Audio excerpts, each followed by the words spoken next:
affect ourselves, but also affect others around us. And we should be caring about the suffering that we inflict upon others and, act of mercy. So would you agree, at least at this point, we know who the author of suffering is. It's not God. But would you agree we could also bring suffering on ourselves by poor choices?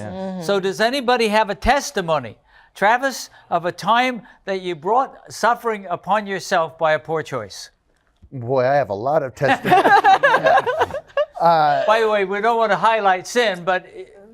No, and Derek, I went down some of these same paths, that this young man did. And I'm not going to get into detail because, that's between God and I. But you were also a young man and had some poor examples around you. Sure, and I was just thinking as we were just reading here, that doesn't mean this man is lost, because I think of the very man who wrote the book of Proverbs knew a lot about this because he himself was enticed by women, lots of them.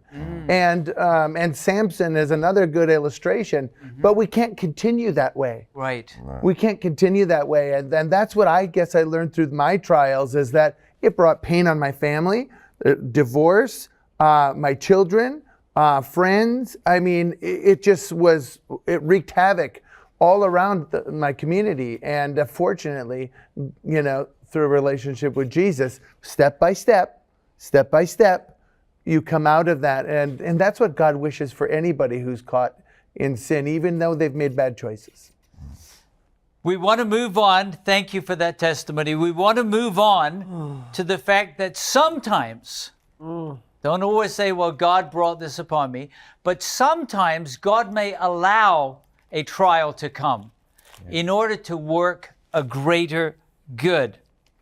Sometimes he may, to use the analogy from our previous study, he may lead us through a dark valley in order to teach us to trust him more. Can you think of some stories in the Bible? Maybe, Rodney, you could start. We'll look at many, just short illustrations, where it seems very clear that God led one of his sons or daughters through a trial in order to accomplish a greater good. What would you share, Rodney? There are many examples of such, but the one that stands out in my mind is Joseph.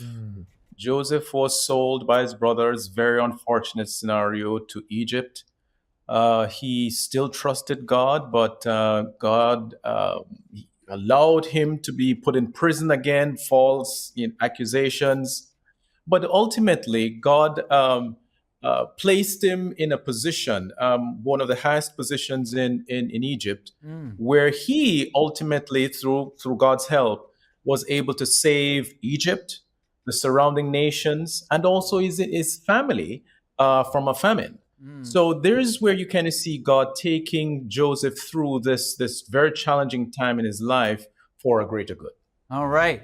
Can you think of another Bible character where God led that person? This was not some foolish act by a person just carelessly like the man in Proverbs 7. And it wasn't like Satan attacking the children of Job. But God was leading through a trial to accomplish a greater good. Yeah, definitely. Shadrach, Meshach, and Abednego, they wouldn't bow down to the king. And so they got thrown into the fiery furnace. But we see that God came in there and delivered them.